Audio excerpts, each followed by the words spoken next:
ये रविंद्र फोन क्यों नहीं उठा रहा? दामाद जी, एक नए शहर में किसी नए आदमी के बारे में पता लगाने में टाइम तो लगता ही है। तुम इस तरह से उतावले क्यों हो रहे हो? रविंद्र आ गया सर। आ गया क्या? क्यों रविंद्र बहुत जल्दी लौटा है? सर, कोलकाता में हर कोई उसका नाम जानता है। क्या कहा? यहाँ तक कि उसका एड्रेस भी सबको पता है। वो वहाँ बहुत फेमस है।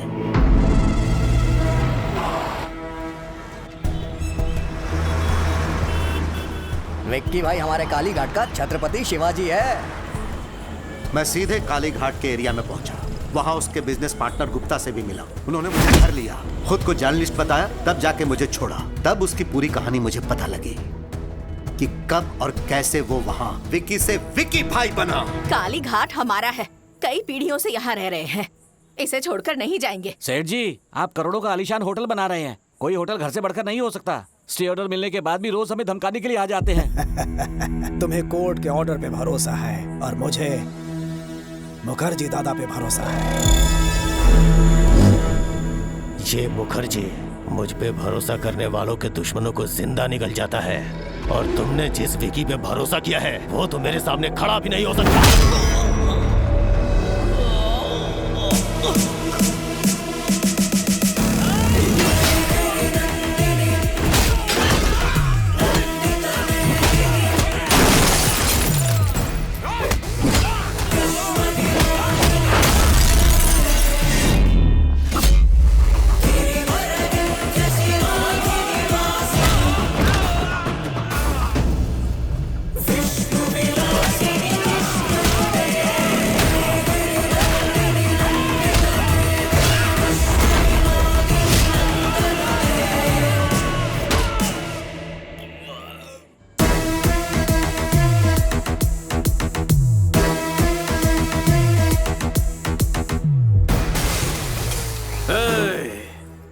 आइंदा कभी एरिया में कदम रखा तो जाते वक्त पैरों पे नहीं बैसाखी पे जाएगा।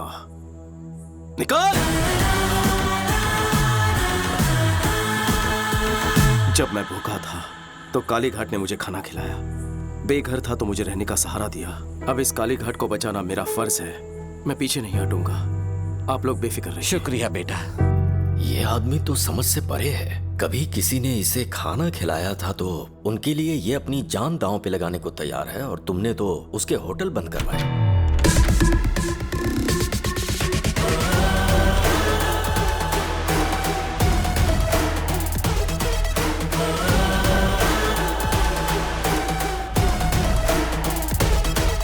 क्यों रविंद्र,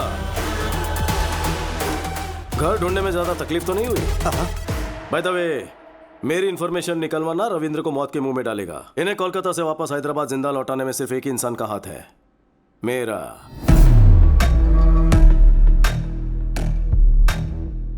मैं क्या भला हूं सब समझ गए होंगे। जी के जीतने का जुनून तो सब में होता है, लेकिन दूसरों की भलाई के लिए जीने वाले लोग तो दुनिया में बहुत कम होते हैं। जैसे कि मेरा भाई, कोई उनके चेहरे से मुस्कुराहट छीन ले तो मुझे तकलीफ होती है। बचपन में तेरे ससुर ने कुछ ज्यादा ही उंगली की थी हमारे साथ, और अब तू पंगे ले रहा है। संभल जा जी के, मुझे गुस्सा मत दिला। क्यों रे, हुल दे रहे क्या? बेहतर है कि गुस्सा मत दिला, नहीं तो भूचाल आ जाएगा।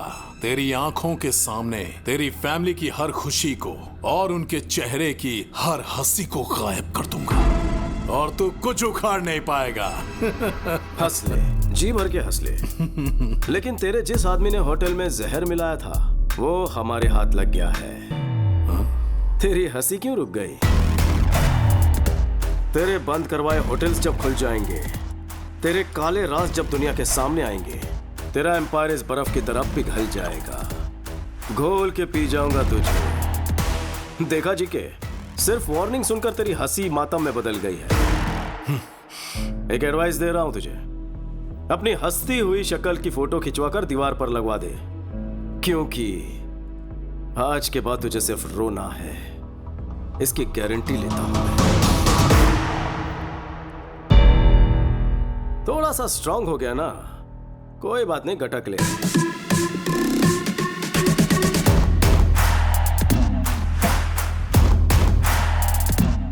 याद रखना, दुश्मनी ली है भैया से,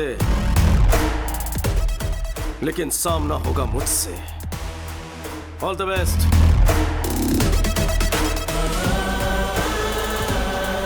ब्रेकिंग न्यूज, राजाराम के होटल का जहरीला खाना खाकर अनाथालय के बच्चों की हालत गंभीर हो चुकी है।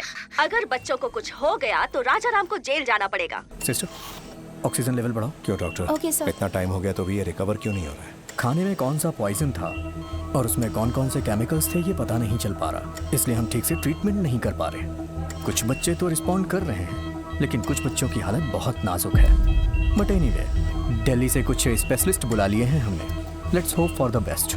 डॉक्टर, सब स्पेशलिस्ट को बुलवाए, जितना खर्च होगा मैं बेयर करूंगा। आपका दिल बहुत बड़ा है, हम अपनी तरफ से पूरी कोशिश करेंगे। Thank you, doctor. चिंता मत करिए। Thank you।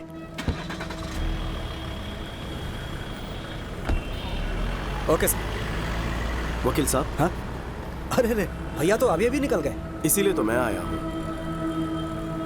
भैया के केस के बारे में डिस्कस करना है। उस दिन भैया के आश्रम में जो फूड पॉइजनिंग हुई थी, उस मामले में बच्चों को दिए खाने में कुछ हानिकारक केमिकल्स मिले हुए थे। फूड इंस्पेक्टर ने केस किया था। किसी ने मिलाया होगा, इसलिए फूड पॉइजनिंग हुई। क्या पुलिस को इस केस में एक भी सुराग नहीं मिला? जीके ने इन्वेस्टिगेशन को ठीक तरीके से होने नहीं दिया। इस षड्यंत्र को किसने अंजाम दिया पता लग जाएगा, सच्चाई अपने आप सामने आ जाएगी। भैया को निर्दोष साबित करना और जीके को दोषी। एक और रास्ता है। कौन सा रास्ता? ये कौन है? ये जीके की फूड कंपनी में बतौर साइंटिस्ट काम करता था। नाम है महेश।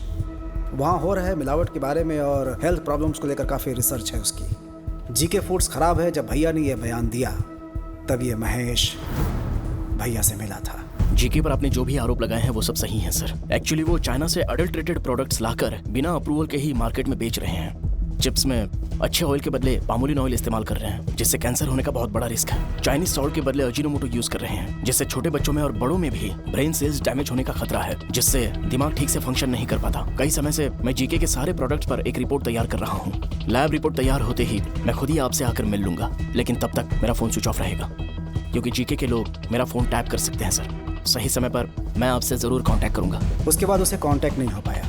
हमने उसे हर जगह ढूंढा, लेकिन उसका कहीं पता नहीं चला। मुझे ऐसा लग रहा है कि वो किसी तरह से जीके के हाथ लग गया होगा। नहीं सर, खाने में जहर मिलाने वाला और ये साइंटिस्ट महेश दोनों जीके के लिए खतरा है। वो दोनों जिंदा है तभी जीके अभी तक भैया का पीछा कर रहा है। पहले जहर मिलाने वाले को ढूंढ निकालेंगे, तभी सच्चाई सामने आएगी। लेकिन जो भी करना है फाइनल हियरिंग के पहले ही करना होगा।